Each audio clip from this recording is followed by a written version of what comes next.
Hey, what's going on, guys? This is Brandon, your trusted realtor, and I'm coming to you with another great episode. Today, we're going to spend a little bit of time talking to you about a more serious topic for some of you sellers out there, or not even sellers, but homeowners. And I also find that this is helpful information as a homeowner that you should have in your tool belt. Any person who does carpentry, any office worker knows that you don't go to work without, knowing how to type or having a pen or having a hammer and have or a wrench or multiple tools that are available to you so that way you can get the job done. And if we begin to conceptualize and think about our home ownership journey as that in this there will be ebbs and flows and there will be an unfortunately, for some people, they are now in a time where they are in a place where they need financial assistance. They own a home and they're finding that it is difficult for them to pay their mortgage. They're finding that resources have dried up, that they don't have the savings that they want, that they are now in a discussion with their lender about, or they're in the pre-foreclosure process. The pre-foreclosure, just to kind of set the stage for that, that is by definition, meaning that you have defaulted and you're at least 60 days delinquent on your home loan, headed towards 90 days, and your lender has begun the process of foreclosure and sending you multiple notifications about your home's delinquency. That pre-foreclosure comes with a lot of stress and anxiety for individuals because it has on the front end you realize this looming debt, this once place that created tons of memories for you, you're now at risk of losing it or it being taken away from you. But I want to talk to you as a homeowner. Understand there are options that are available to you, and the first of those options of a series, not to include all of them, but what I want to do is spend some time talking about what those options are for you. And I want to spend a little bit of time talking about what are some of the common myths and misconceptions associated with the foreclosure or the pre-foreclosure process that you should try your earnest to avoid. So the first foreclosure or loss mitigation option that I want to talk to you about is forbearance. A forbearance is a process where a lender gives you a period of time where they don't charge you late payments and they suspend payments and credit reporting to allow you to get funds in order to pay your mortgage.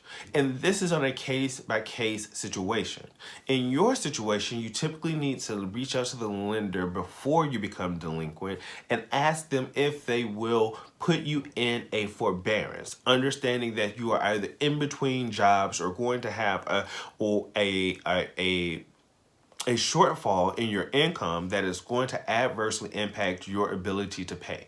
So you also want to be in a place where you're also thinking proactively about preserving your credit, because once you have those defaults or those delinquencies on your credit, it adversely impacts your ability to get other loss mitigation options or other types of assistance. So you, as much as possible, once you have this one situation, and I'm a firm believer of pick a struggle. With this information, you'll be able to stop what I commonly see as a precipitating impact, a precipitating effect, because individuals don't have or they lack the knowledge that they need in order to be successful.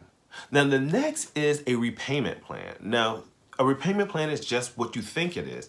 It's where you come to an agreement with your lender where you say, hey, I already have this outstanding balance. And because I have this outstanding balance, I am now newly employed. I want to engage in a process of paying my mortgage payment plus an additional portion towards the delinquent balance so that way I can get back on track. Your lender would typically set up this repayment plan in order to get you back on track with the loan. Now, you will typically receive a repayment plan agreement that you have to sign, and you have to commit to those terms. This also means that it's going to be important for you to think about where you are spending your money and your current financial habits. My mom always said when we were younger, no one knows when your lights are turned off, but everybody knows when you've been put out. And so keep that in mind. The name of the game is keeping your asset, because your asset is going to create the ability for you to generate wealth, not only now, but generationally. And these tools and this just discussing loss and mitigation is all about the process of having tricks and the ability to keep that asset, and basically make the decision when you want to make the decision when you want to get rid of it. The next thing to think about, or option that you have, is loss mitigation. That's not true. That's not the name of it. It's called loan modification. A loan modification is where they take your loan and they basically modify the loan, or it's called new novation, where you essentially get a new loan in order and with the goal of reducing the interest rate in order for you to qualify. Now, in order to get a loan modification, you will have to qualify for that. So they will look at your credit. So that, again, that goes back to what I said earlier, a precipitating effect. If you realize that your loan, and if you notice the order that I put these in, it's kind of sort of the order of operations. If you already see the handwriting on the wall, reach out to your lender and be proactive in those conversations. So when you get to the event that you need a loan modification, your lender will have identified that you've tried multiple ways to remediate the impact and to preserve your credit, so that way you qualify for that loan modification, which is basically taking the delinquent balance, rolling it into a new loan, and allowing and creating a new payment and payment schedule for you. Now, many lenders will require that you have at least some type of minimum credit score. If you've taken many hits to your credit and you're below the 500s, it becomes even difficult for you then to qualify for a loan modification, or to refinance that loan out and try to start over in a new loan with a new lender, because you don't meet the credit qualifications. And there'll probably be at least a 6-month period where you have to show that you haven't been delinquent. Having that forbearance up front will keep that delinquency from showing on your credit reports and put you in a better situation financially, so that way you can maneuver whatever unfortunate situation you're dealing with right now. Now, the last option I want to talk to you about before we dive into the myths is a short sale. A short sale is where you just realize that things are just kind of up against the wall and you just are not going to be in a place where you can really kind of come out of this situation unscathed. So make the option to sell your property. I find this to be a case with many individuals that have lived in their property 30 plus years, and they, for whatever reason, have refinanced that property and taken money out. But they took money out in a time frame, or took out more money than maybe they necessarily needed, and didn't either do renovations to the property or use those for other expenses. Quite frankly, I see a lot of people who take money out of their home and they pay credit cards, or they pay off, all of their student loan debt, or whatever ultimately you want to do with it, right? It is your money. You can choose to do what you want with it, but a lot of times they don't end up doing capital investments, capital improvements.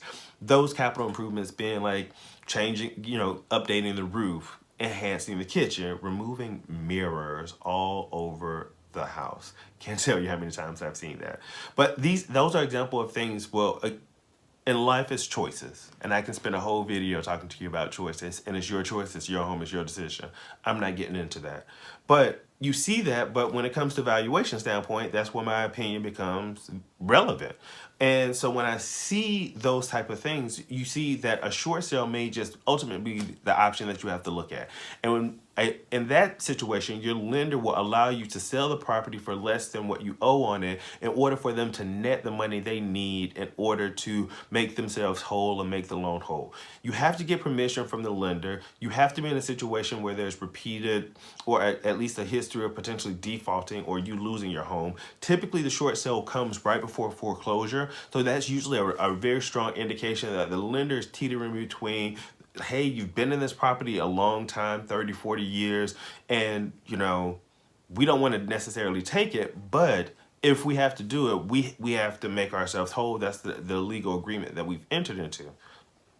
So those are your options if you are in a situation, a life situation where you are just faced with indecision about how to proceed with your mortgage. Now, I want to talk to you now about some myths. Let's shift gears a little bit. I want to talk about 3 or 4 myths that I find that I want to dispel. The one is don't pay and go into default. There's never any good solution to going into default. Like if you go intentionally into default, one, a lender at some point, if they look into the record, may be able to tell that you strategically defaulted, especially when you send in your financial information in order to get assistance.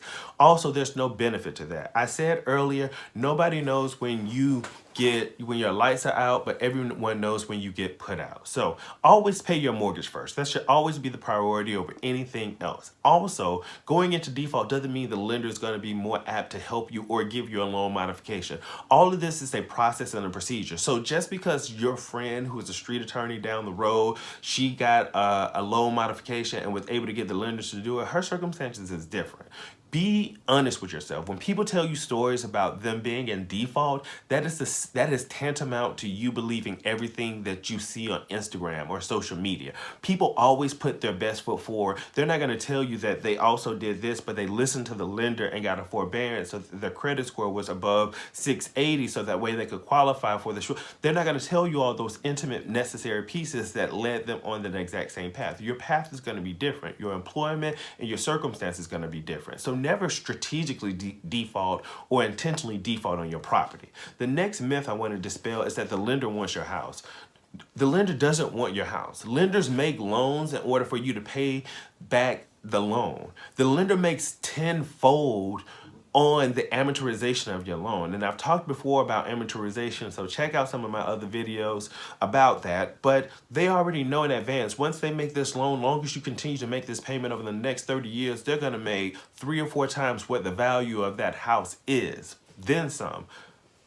There's no need for them to want your house because you're paying them interest. So the lender doesn't want your house. If anything, they want you to continue to make those payments because they've already long-term projected how much money they're gonna make off of you. So a lender doesn't want your house. They want you to make the payment. They want that consistency because that also is an asset now that they have to manage. The process of liquidating a house is expensive. You have property preservation, you have property retention, you have property maintenance fees, you have to hire companies. It is a big cost for lenders. Even if you look at the financials, when you look at other companies right now, like Wells Fargo, I'm invested in Wells Fargo from a stock standpoint, not because they support this video, but because they have already, once they realized COVID hit, they took hundreds of millions of dollars and put them into their cash reserves. And I spoke about this just in bits and pieces on another video. And that to me is an indication of strong management leadership. And they understand that they don't want a repeat of 2007 when the market crashed, where potentially individuals will go into default on their home. And that means that they will lose money. They're already prepared for that, and their portfolio reflects that. So this is an example of that's not what they want. They don't want your home. They don't want that at all. The next is, I have no options. You have tons of options. Lenders are willing to work with you.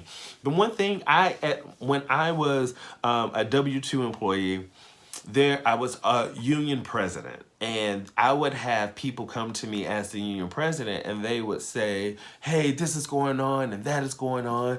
And I would say, great. And I would start writing it up, and I would say, are you willing to sign this and put your name on paper? And they would go, no, I don't want to sign that. And I would always tell them, I can't move forward. I can't do this. And it was like, why can't you serve me?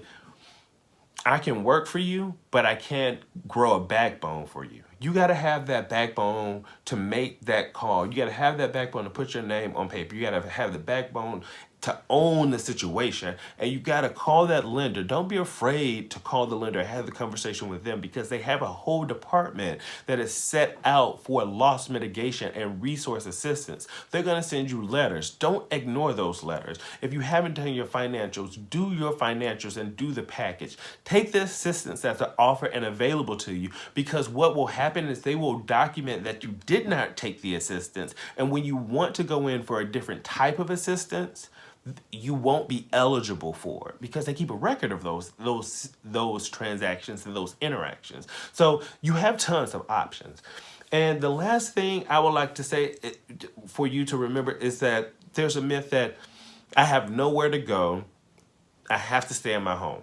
Remember, if you are facing a life event or a life situation and you've been in your home 30 or 40 years, the leverage here is that you've done the due diligence to to maintain an asset. It's probably ideal for you to have a relationship with a lender or a real estate professional like myself that can talk to you about what the value of that property is, so that way you can get out of the situation and then maximize your exit. Even with a short sale, there are going to be some tax ramifications that impact you, and you'll have to talk to a CPA about that. But why not put yourself in the best situation possible by listing the property for yourself, not under the pressure of a foreclosure or pre-foreclosure, but because you realize that I've reached a season in my life where I cannot maintain this asset. And instead of trying to fight the tide, go with it, right size, and take that money and put it into a property that's going to be ideal for you. Because at least you'll be walking away with money instead of dealing with an investor who's going to shortchange you and give you $10,000 or $15,000, and that might be sufficient for a period. But guess what? Now your credit has been significantly impacted and stymied, and now you have other tax implications. So, loss of mitigation can be scary, and the process of losing your home can really put a wedge or weight on you, and a wedge between a relationship and two individuals. But remember, you have options. There are resources available to you, and I hope that people will share this video, because there are so many people who are secretly dealing with the possibility of being in pre-foreclosure or foreclosure, and they don't know what they can or should do. And the reason I know this is because that is one of the resources that I have, is a list of individuals that go into foreclosure in this DC, Maryland, Virginia region, and that I look at how those numbers are growing. And to me, it was very poignant and important for me to take time and talk to homeowners that there are resources available to you to make sure that you are successful. So my name is Brandon. I'm your trusted realtor. If you haven't subscribed, make sure you subscribe. You hit that like and notification button, and I look forward to being your trusted resource for all of your real estate needs. Take care and talk to you soon.